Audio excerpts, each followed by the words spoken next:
Welcome to MMC news.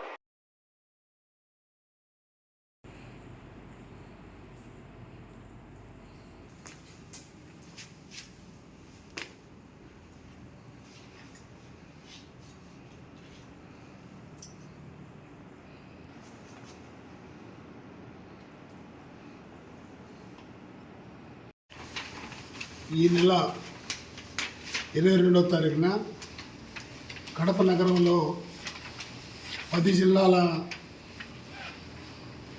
ప్రాజెక్టుల యొక్క సమస్యలపైన సమావేశాన్ని నిర్వహిస్తూ ఉన్నారు. ఈ యొక్క పెద్ద మహాసభలో ఈ 10 జిల్లాల్లో ఉన్నటువంటి పెండింగ్ ప్రాజెక్టులను సత్వరం పూర్తి చేయడానికి ఈ నెల 24 నుంచి జరిగే శాసనసభ సమావేశాల్లో 28వ తారీఖున ప్రవేశపెడుతున్న బడ్జెట్లో పూర్తి నిధులు కేటాయించి కరువు ప్రాంతాల రాయలసీమ జిల్లాలను, నెల్లూరు ఎగువ ప్రాంతాన్ని, ఒంగోలు ఎగువ ప్రాంతాన్ని ఆదుకోమని చెప్పి డిమాండ్ చేస్తూ 22వ తారీఖున కడపలో పెద్ద ఎత్తున మహాసభ నిర్వహిస్తూ ఉన్నాం.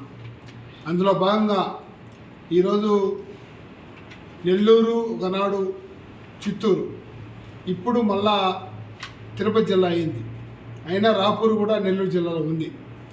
ఈ 5 మండలాలకి కరువు ప్రాంతం ఉన్నటువంటి ఈ మండలాలకి త్రాగునీరు, సాగునీరు ఇవ్వడానికి దాదాపు ఆనాడు 2006లో ఎస్టిమేట్ ప్రకారం 350 కోట్లతో ప్రాజెక్టు సోమశిల స్వర్ణముఖి కాలువకి శంకుస్థాపన చేశారు. 2006 నుంచి ఇప్పటికీ అది పూర్తి కాలేదు.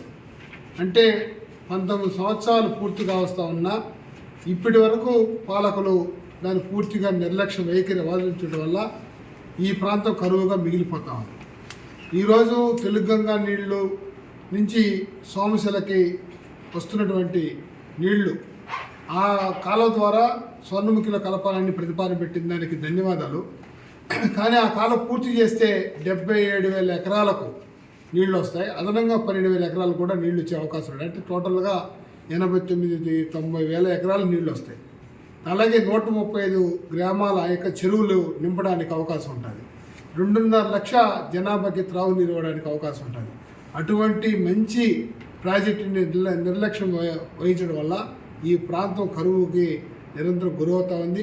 అందుకోసమే ఈ బడ్జెట్లో సోమశిల స్వర్ణముఖి కాలువకు కావాల్సిన నిధులు పూర్తిగా కేటాయించి సత్వరం పూర్తి చేసి ఈ ప్రజానీకాన్ని ఆదుకోమని చెప్పి ఏపీ రైతు సంఘం తరఫున, అలాగే ఇతర ప్రజా సంఘం తరఫున ఉద్యమం కార్యక్రమం చేయడానికి ఈరోజు పరిశీలన చేశాం. ఆల్తార్పాడు ఉన్నటువంటి ప్రాజెక్టు పూర్తి చేస్తామని చెప్పారు. 1.008 సామర్థ్యం గల ప్రాజెక్ట్ అది. దానికి సంబంధించినటువంటి అక్కడ ఫారెస్ట్లో పంగూరు దగ్గర ఫారెస్ట్ వస్తుందంటే ఆ ఫారెస్ట్కి సంబంధించిన కూడా బైరెడ్డిపల్లిలో 19 ఎకరాల భూమి కూడా రెవెన్యూ వాళ్ళకి ఇచ్చేసారు. ఇంత క్లీన్గా ఉన్నా కూడా ఈ కాలం పూర్తి కావడం లేదు. పెండింగ్ బిల్లులు ఒక 10 కోట్ల డబ్బులు ఉన్నాయి. కాబట్టి 470 కోట్లు బడ్జెట్ కానీ కేటాయిస్తే ఈ కాలం పూర్తవుతుంది. సత్వరం పూర్తి చేయమని ఏపీ రైతు సంఘం తరఫున, తిరుపతి జిల్లా కమిటీ తరఫున డిమాండ్ చేస్తున్నాం. అందుకోసమే రైతు సంఘం జిల్లా కన్వీనర్ సుధాకర్ రెడ్డి గారు, ఈ యొక్క వెంకటగిరి నియోజకవర్గ నాయకుడు బాలకృష్ణ, అలాగే తిరుపతి డివిజన్ నాయకుడు గోవింద్ స్వామి, అలాగే యువజన సంఘం నాయకుడు కృష్ణ, మన ఏఐటీసీ నాయకుడు శివ, అందరం కూడా ఈ పరిశీలన చేశాం. రైతులను సమీకరిస్తాం, పెద్ద ఎత్తున ఉద్యమం కొనసాగిస్తామని కూడా తెలియజేస్తున్నాం. వెంకటగిరి ఎమ్మెల్యే, కాళహస్తి ఎమ్మెల్యే రేపు శాసనసభలో గొంతు ఇప్పి మాట్లాడి ఈ ప్రజానికానికి ఆదుకోమని చెప్పి మాత్రం డిమాండ్ చేస్తున్నాం.